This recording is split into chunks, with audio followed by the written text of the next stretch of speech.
Yay! This is gonna be weird It is going to be because I really won't weird. know when you're getting on because you're on. Here I am. Usually I see Whit joined and I know at least you're here. Are we able to see other people that are on? Hello, everyone. Hi, guys. We don't know what we're doing, but we're doing it anyway. This is a new way. We have to look at each other in the face. I don't know how I feel about it, if I'm being honest. Oh, okay. So we can see. Hello, Jackie. Hi, guys. Thanks for hopping on. We're going to be doing our homeschool topic that we were trying to talk about all day yesterday. We just had worse internet stuff yesterday. Yes, we did. Hi, Angela. Hi. So we have Wendy here in the flesh in California. California. Flew all morning. So started at what time? I woke up at 2:30 in the morning and left my house at about 3:15 in the morning. Gross, gross, gross. But she's here and she's agreed to do the live in person, and we're gonna try this new format out just this once because we're together. And so I guess we'll just dive in, and before the internet says, we can't work. So this is What Do We Know with Wen and Wit. This is a topic we're definitely looking forward to discussing. We like to talk about various topics every week and bring some perspective, education, and inspiration on various topics, today being homeschool, and we try and meet somewhere in the middle. I do not homeschool because I don't have kids of that age yet, and I'm on the fence about it. Wendy does homeschool. She's going to share a lot of her awesome insight about it. So as you're coming on, let us know what we going to ask the audience if they do homeschool, right? Yeah. Do you or would you consider homeschooling your kids? Why or why not is our audience participation. I know Michelle Radcliffe that just jumped on. I just helped her get started homeschooling. She just pulled her son out mid-semester to start the homeschool rodeo. So I know we got at least one homeschooler on here. Yeah, I'm curious to hear because I've been kind of talking to my friends that have children and school-age children, and it seems to be quite the divide. There is a bit of a stigma associated with homeschooling on one side, and then there's also a lot of advantages that are kind of coming out now with recent research about the benefits of homeschooling. So you're either on one side or the other. I've come to find out, and so we'd love to know, what your thoughts are and where you developed those thoughts and opinions. But true to my nature, I did some homeschooling research It's good. before, and I learned some really interesting things. Like something that was pretty obvious to me is that homeschooling roots go back hundreds of years. Obviously, before we had a formal school setting, people taught in their homes. They didn't have institutionalized teachers in front of students, and kids mostly learned either through their parents or through apprenticeships and special programs. In the 80s and 90s, a lot of the popularity with homeschool was a way for Catholic parents to teach religion to their children, because at that point they had completely removed it from public schooling. So today, homeschool actually only became legal, I think, in 1980. Oh, really? It was like questionable whether or not you could legally do it. You had to generally argue your way. What was the reason for that? Like if you could ethically be a good teacher? They want you in school. There's a lot of money. I'm sorry. Fair enough. We know that's true. There's money per head of child in public school. And they don't get paid if the kid's not there. That's definitely true. And there's a lot of separate feelings about that they will force you to go to school when you're sick or when you're going through personal stuff because they don't get paid. So that's kind of a conflict of interest, right? So today, homeschool parents cite 64% of homeschool parents still cite religion as their main reason for doing it. So again, for those of you who do homeschool, is there a religious component to it, or is it just a personal decision that works best for your family? I would love to know more about that. On the plus side, research suggests that kids who are taught in home, that is growing. So the homeschool fan base is growing year over year by 3 to 8%. Which is kind of crazy. I know, but I need to know more from you. So this says that 3 to 8% year over year are leaving public school or choosing homeschool over public school, or charter schools or private school. schools also. Okay. So they had a estimate done by the National Center for Education Statistics that 3.5 million people is the upper estimate are doing homeschool, and that far surpasses charter schools, which were second in popularity to public schools. So a little bit of interesting stuff about that. I lost my spot. Hold on just a second. But we were going to talk about the benefits of homeschooling. So I'm sure you can share off the cuff some of those benefits. I mean, you wrote down quite a few that are true. I mean, we decided, there was a religious component. I did want to teach my kids more anchored faith. I guess I'll just say that. And then we also had an issue with the whole attendance thing, that my daughter was in kindergarten, and by Thanksgiving, we had already we had a vacation, so we missed 5 days of school. I told them ahead of time they would not give me independent study. So I had to take all those as unexcused absences. Well, if you miss a certain percentage of days of school per the year, then you are essentially a truant. And so I had a truant officer come to my door. So I think that was just a big piece of knowing. I wish I thought it was because you cared. I wish I thought you were actually concerned, but I know you're not, because I was just in the office. You know me as a parent. I'm not like, I told you where we were on vacation, so it's about the money. It's about the money. So that was a big piece. But so pros are, having the control over your child in terms of all of those things, and not getting caught up in the bureaucracy of an agenda outside of your parenting. No standardized lesson plan, no standardized testing. That's state to state. Every state has different laws and rules in regards to homeschool, but in Tennessee specifically, we don't have to have standardized testing. You can and you should do standardized testing just to get your kid used to taking standardized tests, because they're going to have to take the SATs and the ACTs if they're going into college. So, but you have the choice as a parent to do that. You're not teaching for the test. And I think a lot of teachers would say that that's what they have to do in public school, is teach to the test. Sure, yeah. Because their job depends on good test scores from their students. So there's all kinds of just, I don't want to say agendas, but just interferences to the motivation. And don't schools receive funding based on their test scores? Like, isn't that part of? I don't know that. I think that might be part of it. But another thing that I found in my research about the benefits of homeschooling is there's a less chance for bullying and cliques developing. That's been a big kind of topic, and it's a little taboo, the topic of bullying and how much it contributes. Is it good? Some people say it's good for children to have someone to combat with, because it builds their self-confidence.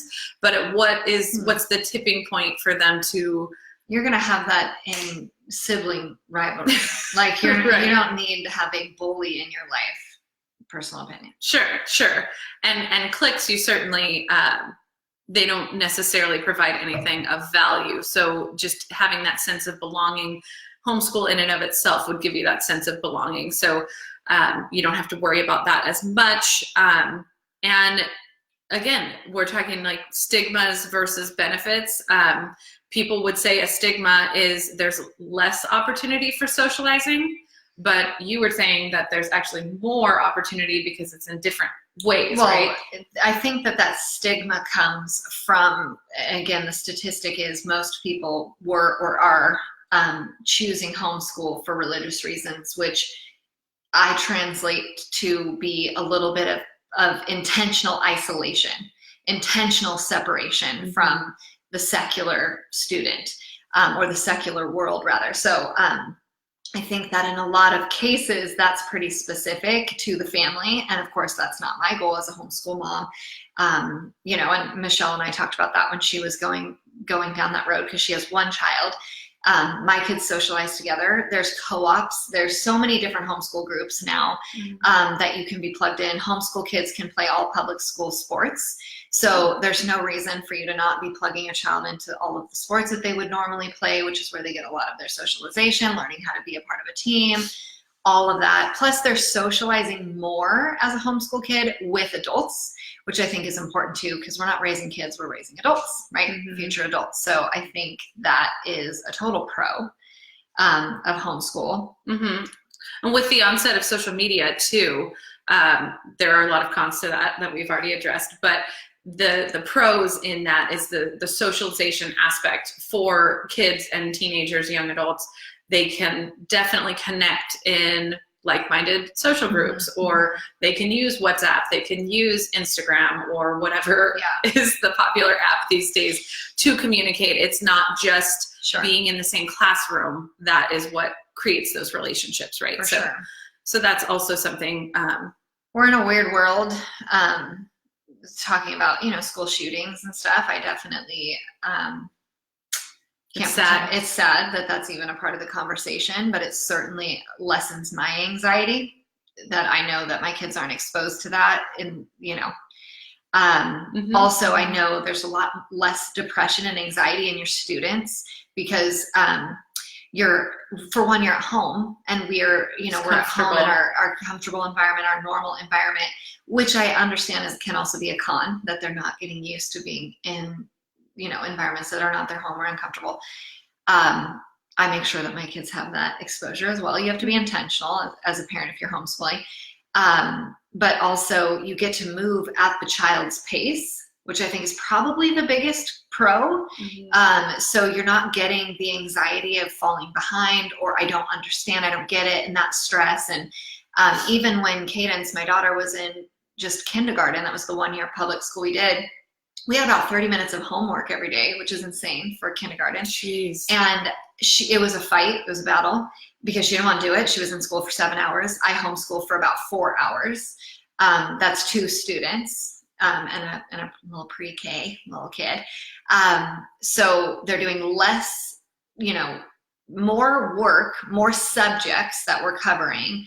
And we get to take the subjects as they're understanding them. So I don't move on in math until my one first grader, second grader understands it. Now Merritt is ahead per lesson per week. We're in the 15th week of school. He's on week 16 of math, and Kay's just finished week 14.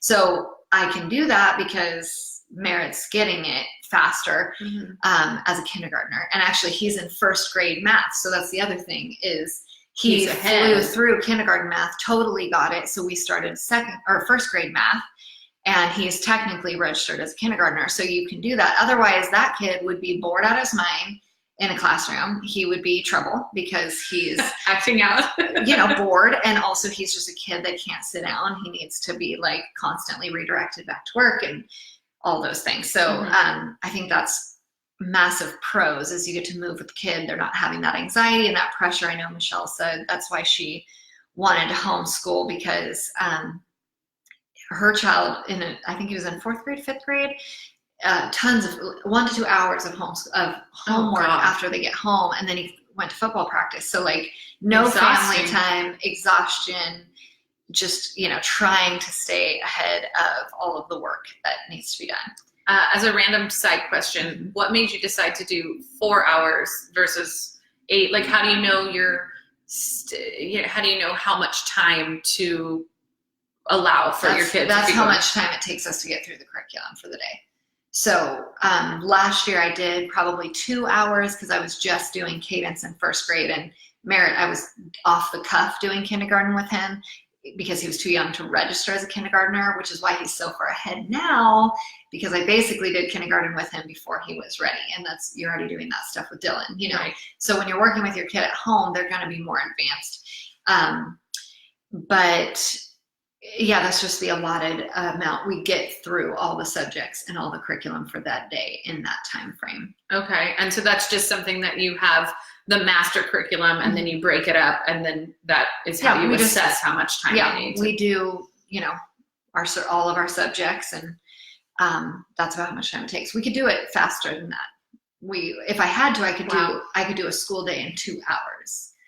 And the last 2 days getting back from vacation, knowing that I was coming out here, we just did language and math. And the other subjects that we're doing are history, science, Bible. Those are the main ones: history, science, Bible. So we just didn't do as heavy in those subjects because this is grammar school for them. So the main thing they need is grammar. And so every day I make sure to do that part of the assignment. Okay. And then the history is flexible because you can do more than one lesson per day because it's, you know what I mean? So you can kind of get ahead on that. But the grammar, you really can only tackle that day's worth in that day. So then why would you, I'm asking you personally, why would you think that public school takes 8 hours? Because there's 30 kids that you're trying to get.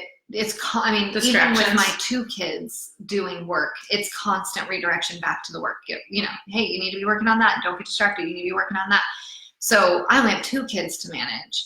If you had 30 kids and one, or even 20 kids and one adult, it's constant. So just like unfocused. And you have to go and no kid left behind, right? So like you have to spend time with the kids that are behind and taking longer to complete the assignment, even though so-and-so might have been, you know, Merritt finishes his worksheet, he knows he can move on to language or whatever.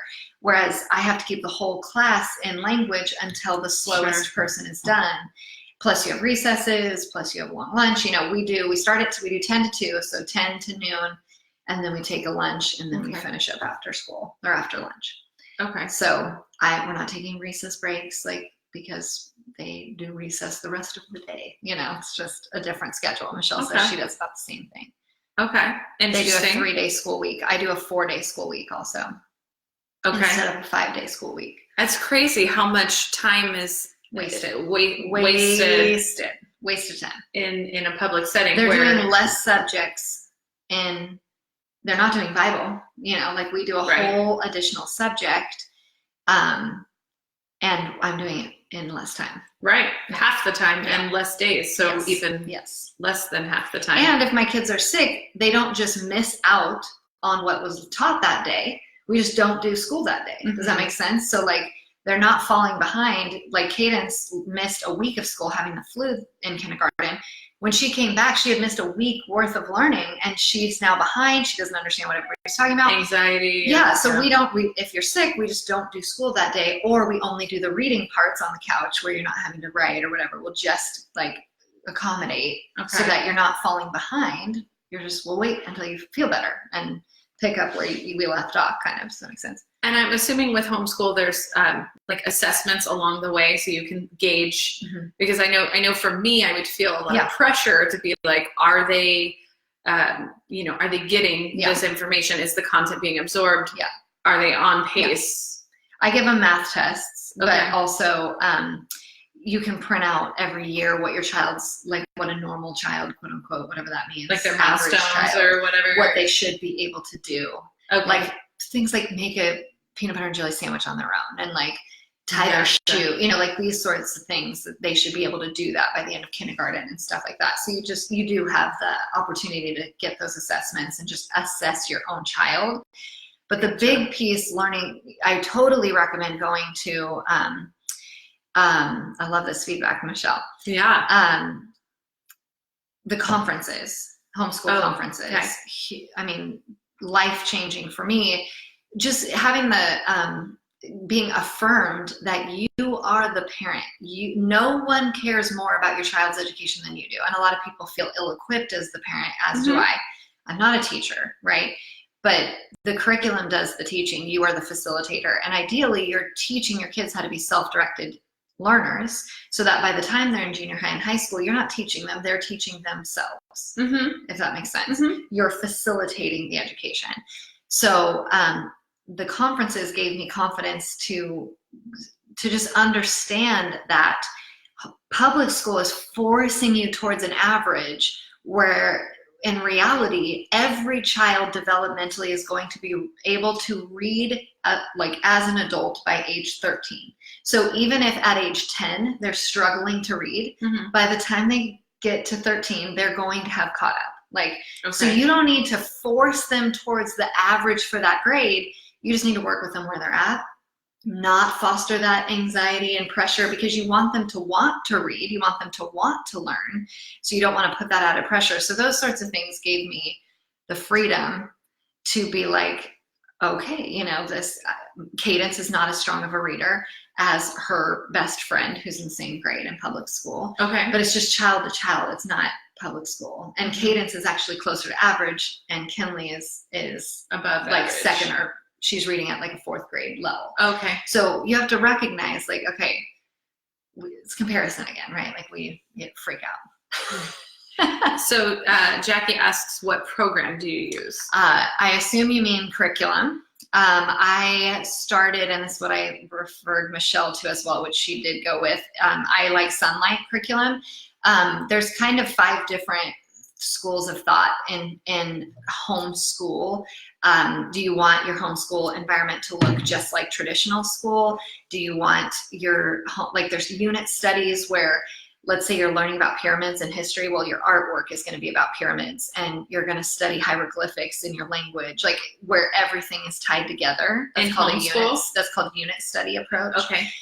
What I do is kind of like it's considered close to like Charlotte Mason, which is just basically is a gal that came up with a lot of reading based curriculum. So we read a lot of, they're called living stories, which is to say very imaginative, like you can picture the story. And so we read history, and it's very, there's a lot of stories, yes, in learning of the history, which I think is very applicable, especially in grammar. You know, if they can picture the story of the Viking boat and blah, blah, blah, they're going to retain it better than like, you know. So I like Sunlight. It is Christian based. What I liked about Sunlight is I'm the type of person, I didn't know the first thing, I never, ever thought I'd be a homeschool mom ever. When I say, like, I always hear, oh, I don't have the patience for that. No one has the patience for that. I don't have the patience for Who that. has the patience to parent? I don't like my kids that much. I never, ever thought I would be a homeschool mom. It's just so, like, if you knew me before, you're laughing, because I just never thought and even my husband was like, we should homeschool. I was like, you're welcome to homeschool. Like, I'm not going to do that. He'll cover spelling. That's why my kid ended up in kindergarten, because I was like, I'm not going to do it. But very quickly I was like, okay, I'll do it. My gosh, I'll try it. And I actually love it, first of all. Like, really did not expect to like it. I thought I would just grit and bear it, but I really, really enjoy it. But what I needed from curriculum is everything in one box, and that's what Sunlight offered me, was every single thing you need for all your subjects. Like really easy to follow kind of a thing. Yes, like the lesson plan is there. Every book you're going to read out of comes in the box. So like you don't have to go to the library. Like it's all. So that's your Bible. That is like, I call it the big book of boo-boos. Like from What's Her Bed? Doc McStuffins. I'm like, this is my big book of boo-boos. Nobody touch it. All of our schooling is in here. So that was great for me because I just needed it all. And I did about 1 semester following Sunlight to the T, every subject. And then I realized about Christmas time, the Bible part just really wasn't resonating with my kids, and the history part wasn't really resonating. Okay. So I, at that point, felt confident enough in just the daily grind of it that I was like, okay, I put up on Facebook, because how else do you do your life? Any homeschool parents have a history curriculum they would recommend. And so bits and pieces. Yeah, I just replaced the history curriculum. And then I had a Bible curriculum that somehow I had bought at some point. And so I just started doing that, and the kids loved it. So I did swap out those 2 subjects. And this year, going into my 2nd year of school, same thing. I bought the Sunlight for everything except for Bible and history. I kept with the Bible and history I ended up with last year. Okay. So it was a good starting point, and then you'll figure out what works. And I'm sure as my kids get older, what worked for Cadence may not work for Gage. You know, like you'll just have to figure out. There are endless resources. It's overwhelming. It sounds like there's a lot of support. How many? That's one of the questions is what would be my advice. You've got to find a mentor mom. Like you've got to find a mom that's been doing it, that you like their kids. Like their kids. I have a mom who her 16-year-old babysits my kids, and she has a daughter and then 2 sons. I have a daughter and 2 sons, and they're older and they're awesome kids. Like smart, well behaved, like, that kind they know everything about history. Like her 10-year-old can pretty much rewire a computer. Like, they're just so smart that I'm like, okay, what did you do? Can you tell me? And she's the one that referred me to Sunlight. She told me about the homeschool conference. So I just am so grateful for you, Ashley Hunter. If you're watching, you're the best. So I'm happy to be that if you're considering homeschool. I've only done it a year and a half now, but I am very passionate about it and feel like I totally have a grasp on it. I've been to 2 conferences now. I love them. I look forward to them a lot. I get a lot out of it myself. Are they local or do you in have Nashville? But it travels. Yeah, like, okay. The conference travels. But yeah, the first year when I went to the conference, there's a whole floor of curriculum, just like a big, like the state fair when you go in those booth, rooms where there's every curriculum has a booth and they're all trying to sell you their curriculum. And I went in there and was like, I can't do that. I don't know. How do you know? So I did not even go in that room the first year, but last year I went and I knew exactly what booths I was going to. Like, I knew what I wanted and what I didn't need. And when you go to the seminars, you learn about their stance on curriculum, which is how I found my Bible for this year. Was I listened to 2 or 3 of their spiels and I was like, I love the way you're teaching this. I love the philosophy behind this curriculum. I'm going to teach it. So have you decided, or do you know how long you plan to homeschool the kids? At this point, all the way through, for sure. Like, through high school? Yeah, I've already seen so much advancement in Cadence, and Merritt never had any public school, but he's already almost in 1st grade in all subjects. And he's kindergarten? As a kindergartner. Okay. So I see too much benefit from it. We travel a lot, as you guys know, if you know me. You just cannot do it if you're in public school. You cannot take your kids out that much. And my kids learned, like, even when we were in Disney World last week, we went on a ride at Epcot that was the history of communication. It's called Spaceship Earth. It's in the big giant ball. Sure. Never been on that ride.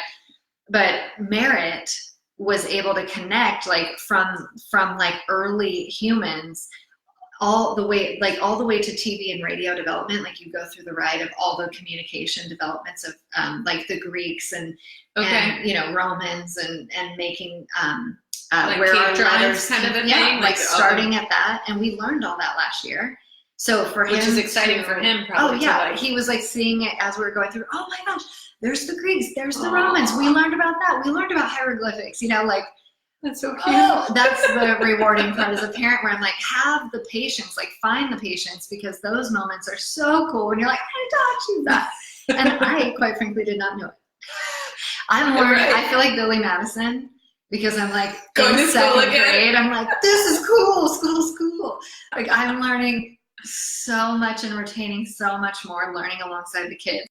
And when you have, like, that's how it works, right? So it sparks what you remember learning in school, and then you're like, oh man, like, we just learned about Leif Erikson, who was essentially the first person to sail and find North America, and it was right around Columbus Day. And so Cadence was like, well, then why do we celebrate Columbus? I was like, you know what, I don't know, there's a bunch of BS. Like, I think it's hilarious. She's like, he was not the first one here. I was like, he was not. That is confirmed.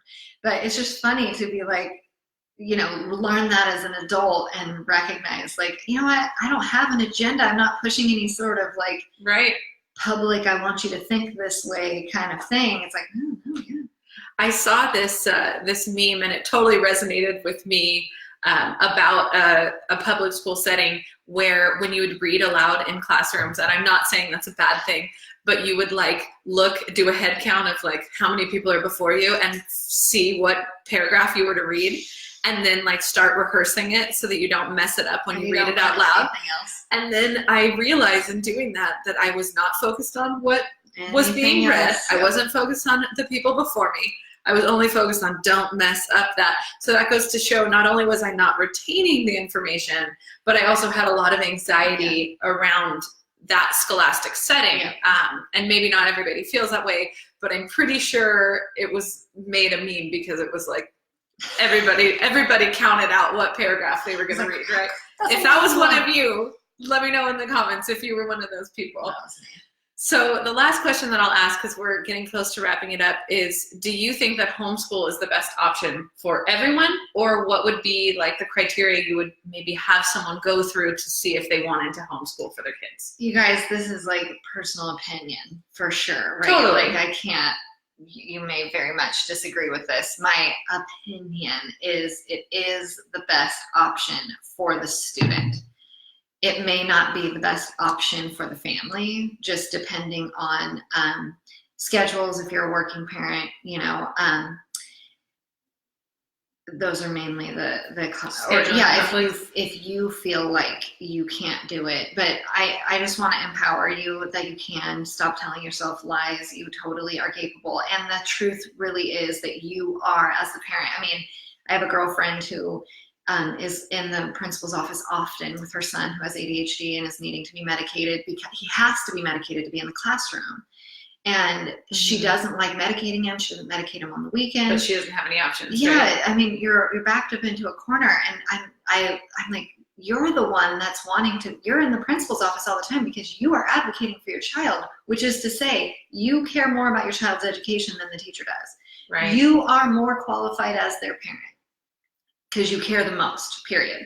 So you can do it, even if you're a working parent. The flexibility of homeschool is just that. It is very, very flexible.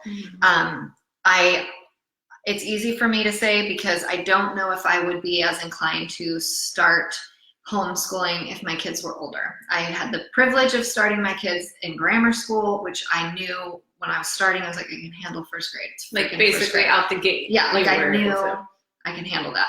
So if I were contemplating starting my child in homeschool and they were going into junior high or high school, that would be very nerve-wracking for me. So I totally understand that. I still think you can.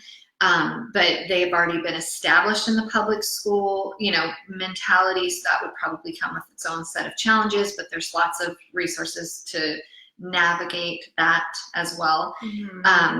Michelle's totally right. She says, I think a lot of parents make an excuse as to why. Of course, and that's okay. If you really truly don't want to, then don't do it. But my opinion is it is the best option for the child. Okay. That might be an unpopular opinion. But no, even my friends who are teachers can recognize like the public school system is broken. It's just broken. And teachers' hands are tied. They can't do what they want to do. They can't teach what they want to teach. They can't, like if I were to be a teacher, I would want to teach theater. That's what I'm passionate about. But most theater teachers end up teaching English or something else because there's no theater program. We're not necessarily even, the teachers aren't even as passionate about what they're teaching as we think maybe they are. Well, and maybe cost would be something to consider, right? Something to consider. There's actually some talk about, I don't know if this would ever go through, but there being like a tax break or for homeschool parents? For homeschool parents because I still pay my taxes for public school, even though my kids aren't enrolled in public school. Sure. So that's a disadvantage because then I have to buy the curriculum.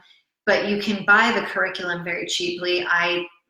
I wanted it all in a box, so I ended up paying more because I wanted it easier. But now that I know what I'm doing, I search out cheaper deals, and you can buy used curriculum or borrow. My friend Tori homeschools, and I borrowed her kindergarten because Micaiah is now in first grade. So I took her kindergarten curriculum, and I gave her first grade to Micaiah.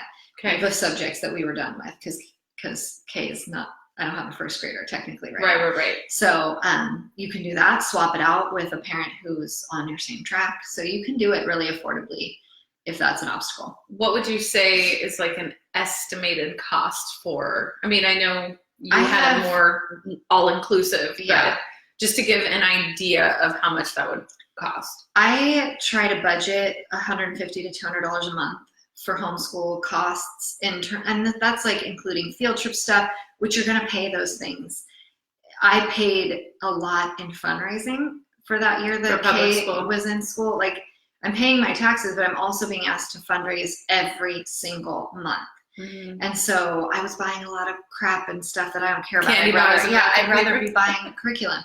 But I think it can be a little bit more expensive on the front end until you get a grip on things, because I did buy all this curriculum, and then I went and bought additional curriculum for 2 subjects that I wanted to swap out. But then there's a lot of resources where you can sell your old curriculum so you can get your money back. Mm-hmm. But my initial investment was about $800 in the year of school for 1 grade. So I get that that's an expensive investment. They did let us do payments. Okay. So that was not unreasonable. But like I said, I think that would be the highest price you would pay. Okay. And again, I chose to pay that because I wanted it to be easy. Sure. My first year, I paid about, I would say probably $600 the second year for two students curriculum. So less than half.